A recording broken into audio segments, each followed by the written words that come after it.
कहवाई छठी मई के नैहर कहवाई सासुर हो।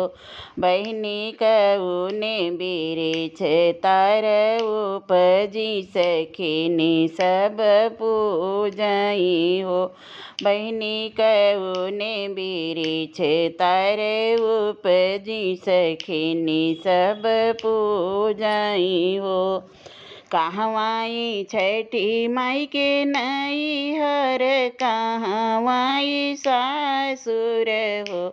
बहिनी कउने बिरिछ तर उपजी सखिन सब पूजई हो।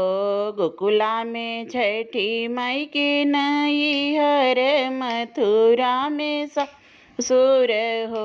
बहिनी महुआ बिरिछ तर उपजी सखिनी सब पूजई हो।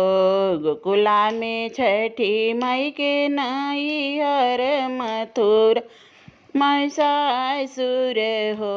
बहिनी महुआ बिरिछ तर उपजी सखिनी पूजई हो। केहू कांदिहु मैया दुई लाल कियहु कचारी लाल की कचारी लाल हो। मैया हमहु बजनिया रहन ठाड़ी तो हम नहीं चितई हो। मैया हमहु बजनिया रहन ठाड़ी हम चितई हो। केहू कांदिहु मैया दुई लाल कियहु कचारी लाल हो।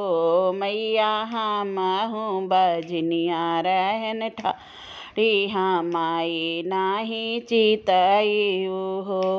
जाऊ न तिरिया घर अपने तो अपने ससुर घर अपने ससुर घर हो।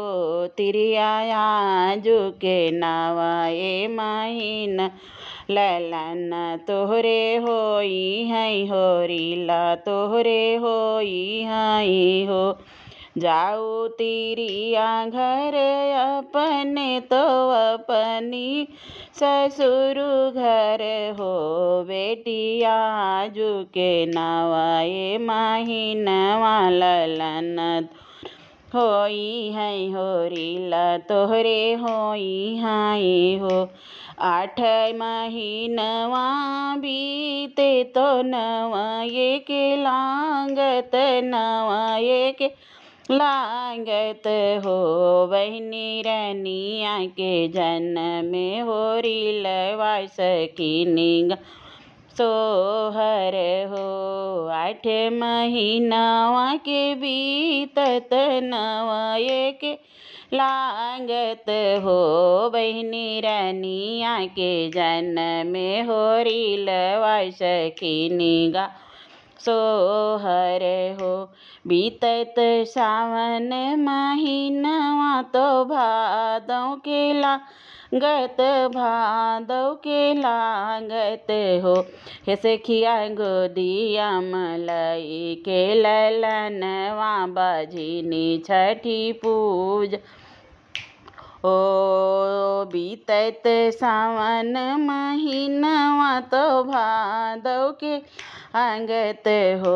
बहिनी गोदिया मलई के ललनवा बजनिया छठी पूजई हो। निहुरी निहुरी गाँठी डारई तो मैया के मानवई तो मैया के मनावई हो।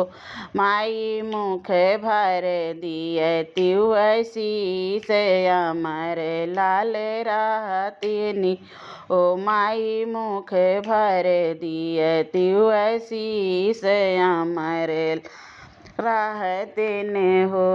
कहवाई छठी मई के नैहर कहवाई ईशाय सुर कहवा ईशाय सुर हो बहनी कौने बीरे छे तार उपजी सखीन सब पूजै सखीन पूजई हो बहनी कौने बीरे छे तार उपजी सखीनी सब पूजई हो।